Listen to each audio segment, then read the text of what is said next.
Hey Sagittarius, it's Empress Rose here. Welcome to your reading. Hope you're doing well. These are general readings, so we're going to take what works and leave what doesn't, as with everything in life.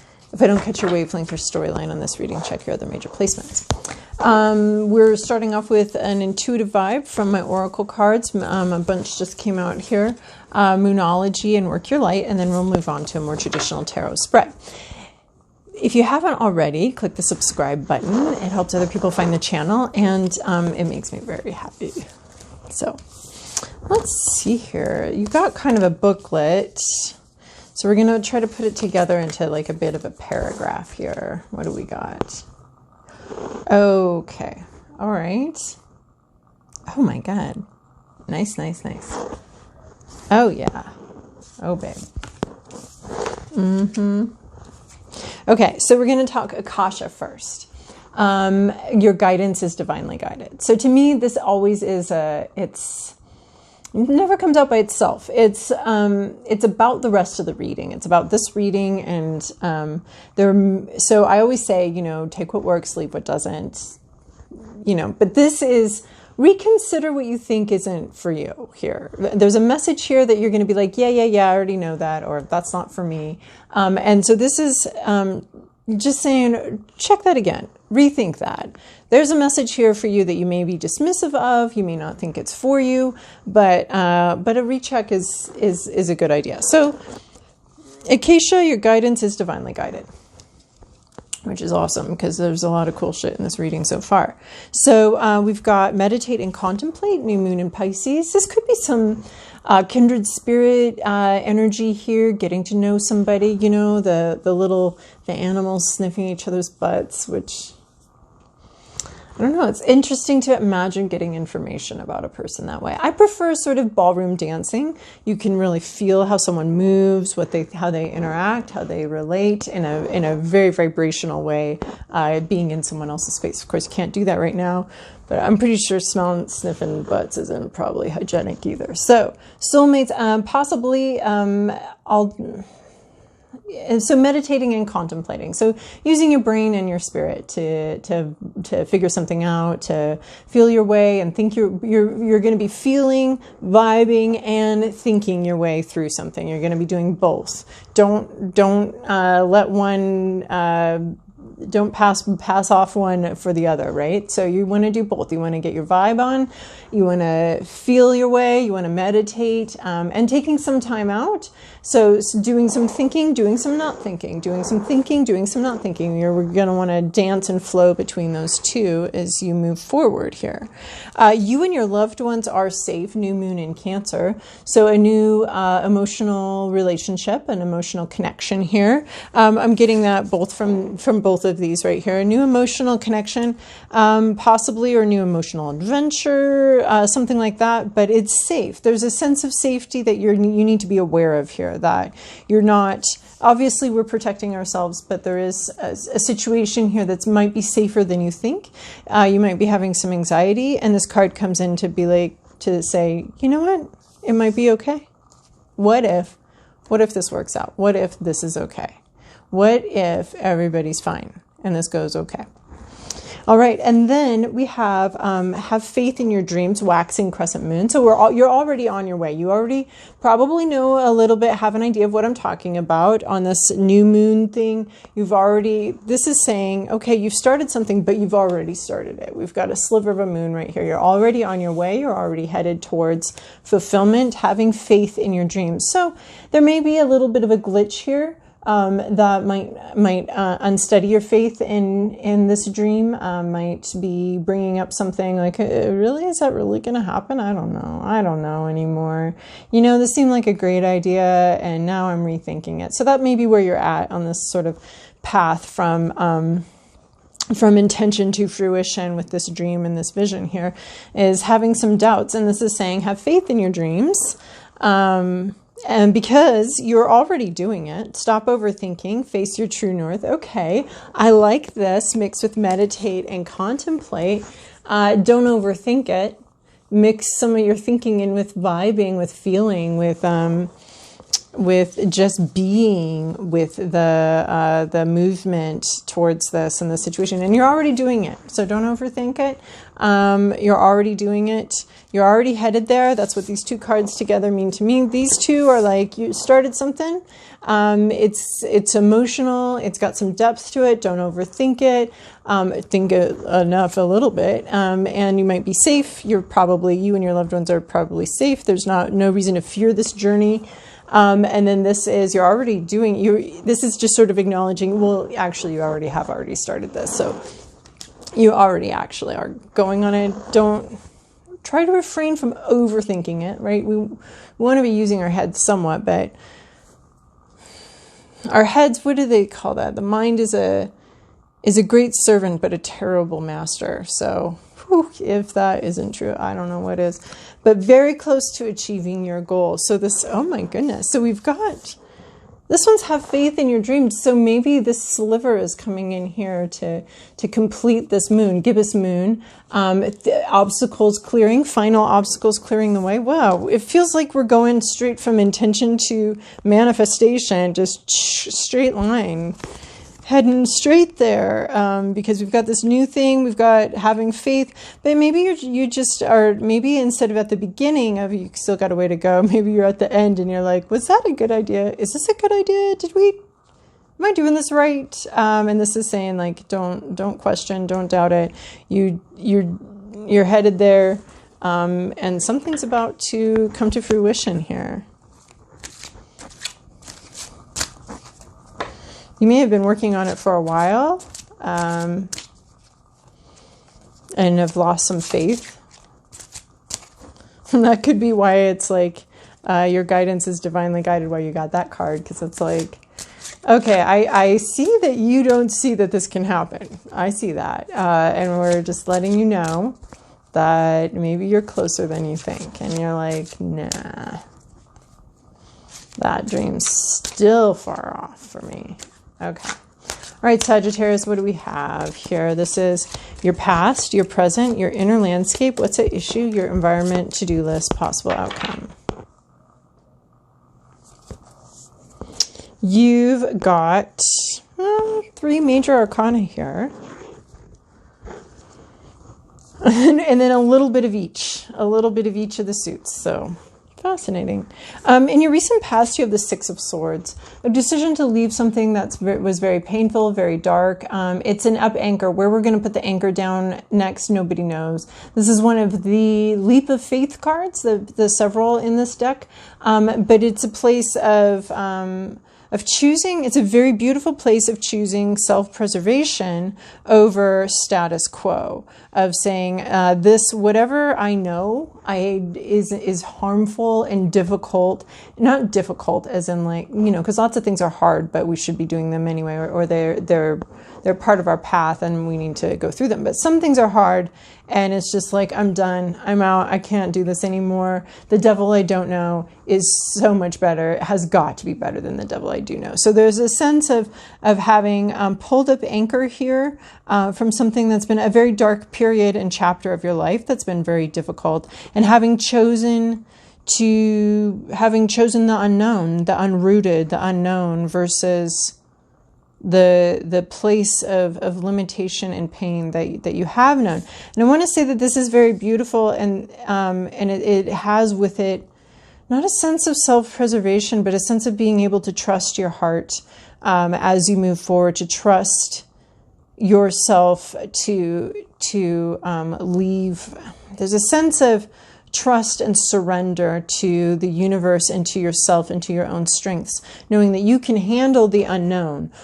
Because what you don't want, for sure, is what you know and the painful situation you've been in. So there's a sense of a leap of faith into the unknown, but it's not so much a, yay, I'm going to the unknown. It's more of a, not that.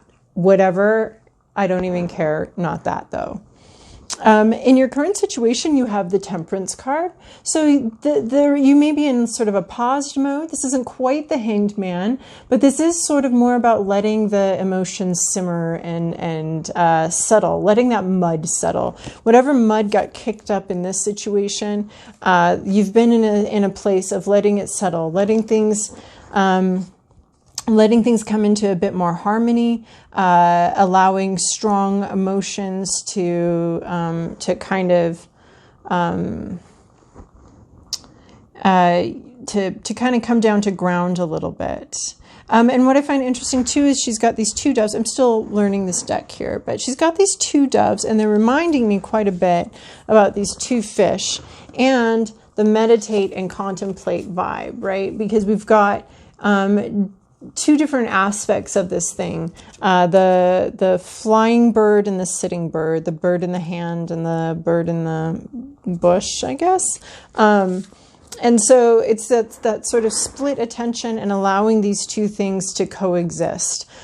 Two concepts to coexist, meditate, contemplate, that kind of thing. Or two vibes or two feelings or just it's a time of patience and sort of protection while things kind of become more palatable, more easier to handle.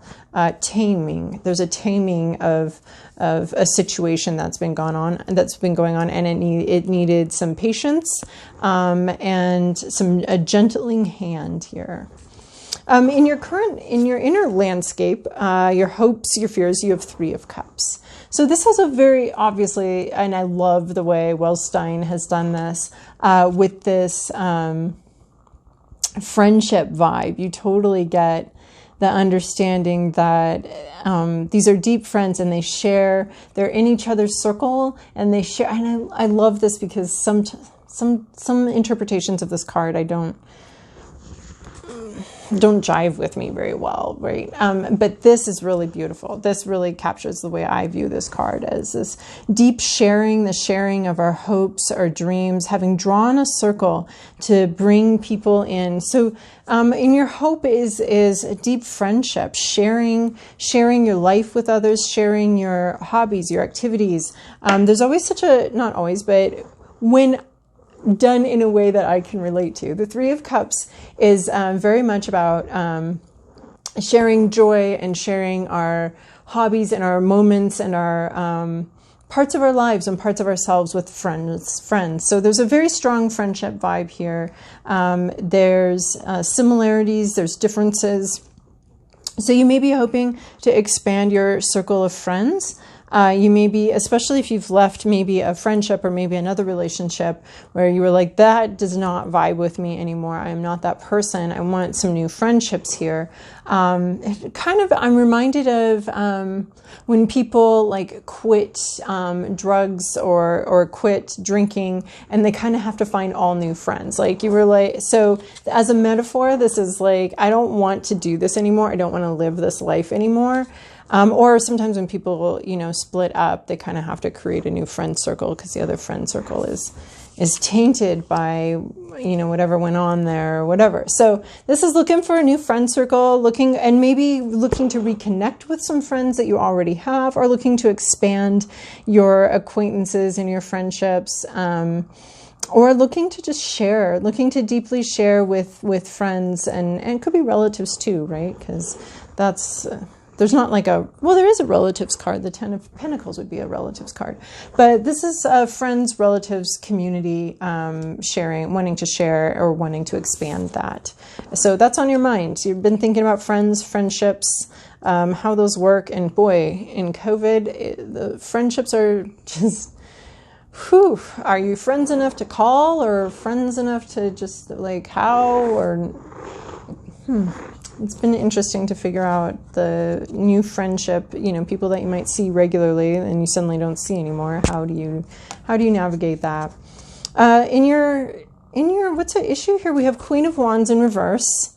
So Queen of Wands would be someone who's very in touch with their own intuition, very charismatic, a good listener, very intuitive, very listening. So you may not have someone in your life that's listening very well, or maybe the friends you do have aren't listening or aren't really vibing with you. Because this person would be able to vibe with just about anybody. They'd be able to hang out with just about anybody. They'd be able to understand a variety of perspectives while feeling very secure in their own perspectives. Oh, look, it's like moths to the Queen of Wands in the upright has an ability to draw people towards her. So we're dealing with the Queen of Wands in the reverse, though. This could be someone that you would like to be friends with, but they might have some sort of, they're sort of repelling people instead of drawing them in. This could be you, and maybe you feel like you have something that people don't really like about you, or that your friends maybe don't like you very much. There could be a person here that's not very intuitive, not a good listener, not in touch with who they are, really. Like, there's a lot of identity in the Queen of Wands and knowing who you are and being comfortable with that. So what could be an issue is a discomfort with who you are, with not quite having embraced yourself fully. So it's difficult to, have other people accept other people's friendship and affection. We were talking a while ago about the receptacles of love, how much, if your cup that can hold love is like this big, then you can have as many friends in the world and they can deluge you with love and affection, but you'll only ever be able to accept this much. So it's on you to expand your ability to receive support, to receive connection, to build that, and then other people, and then you might suddenly find that it's actually, the bigger it is, it's still just full all the time, because people were trying to support you or were trying to connect with you and you were resistant to it. And so that's a possibility with the Queen of Wands sitting here in the reverse as an issue, you may have left something where you were like, I'm not feeling it. I don't feel loved and appreciated here. You really want to be loved and appreciated, but the reverse Queen of Wands could indicate that one of the problems with feeling loved and appreciated is that you only have a little bit of capacity. You're only allowing a little bit in. You may be surrounded by it, but you only allow a little bit in. That could be one of the issues that you're facing with Queen of Wands here. Is an inner issue of not being able to receive. And then in your environment, you have King of Pentacles. Look at this. These cards are so pretty. King of Pentacles. I love this stance. It's like, yeah, I got this. Yeah, this is all my money.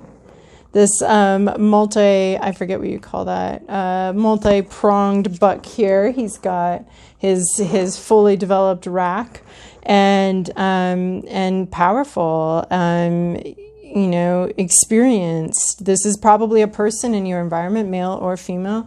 They have a lot of money. It's been season after season, built season over season. This isn't, the King of Pentacles is never a get-rich-quick scheme. He's a hard worker, a survivor, and he's Caesar. I love it. It's a Roman coin.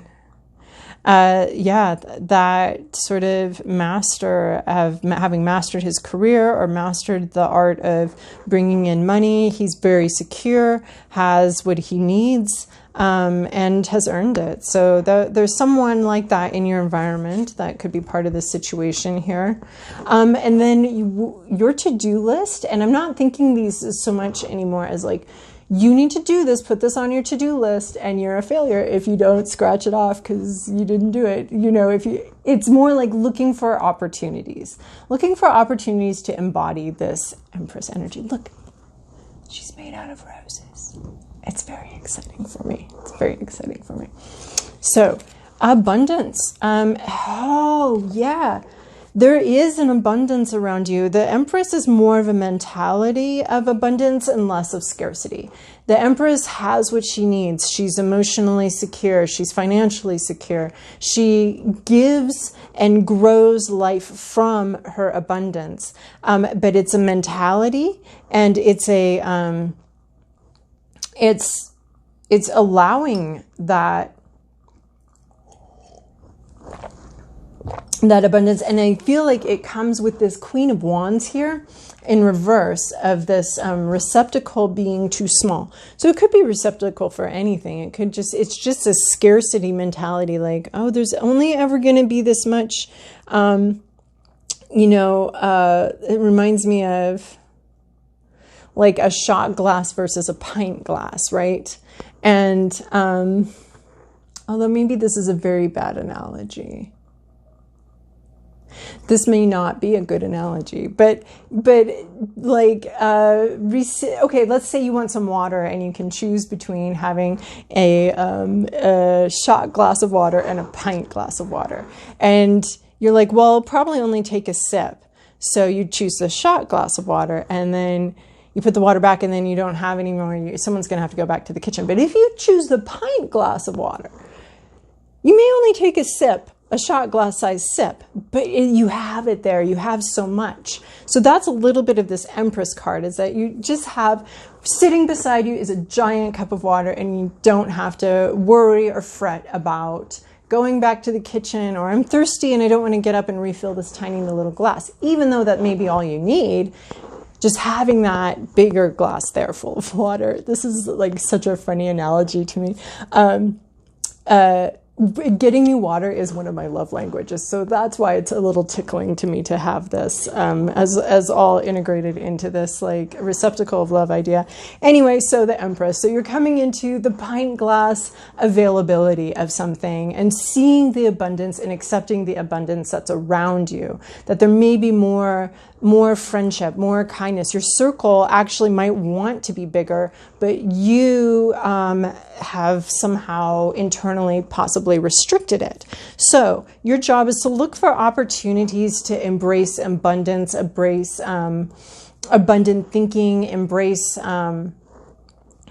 allow yourself to feel this way, allow yourself to feel powerful, to feel like you're enough, to feel like you have enough. So this is like some deep self-esteem work issues here, but you're looking for opportunities to grow your sense of abundance and even entitlement to the support and the love and the friendships that you want and you're craving here. And then a possible outcome here is a Tower moment. You coming into some sort of sense of how much you have to offer and how valued you actually are, and a sense of self-worth that is abundant and overflowing. I'm getting that it's not just like a pint glass, it's like a whole fountain that you have, like a whole natural spring coming up right next to your bed, so you never have to get out of bed and go get water. So there's just such an abundance, and your job is to acknowledge, embrace, and live like you have this security, this abundance of self-worth, this abundance of something to offer, and somehow embracing that brings you here. A Tower moment. A Tower moment. A sense of self-worth, bringing in some big changes, maybe even completing this. Maybe this was started, and this sense of self-esteem coming in really finishes that situation off and helps you move on, helps you let go of something you've been clinging to, maybe a sense of unworthiness, a sense of lack.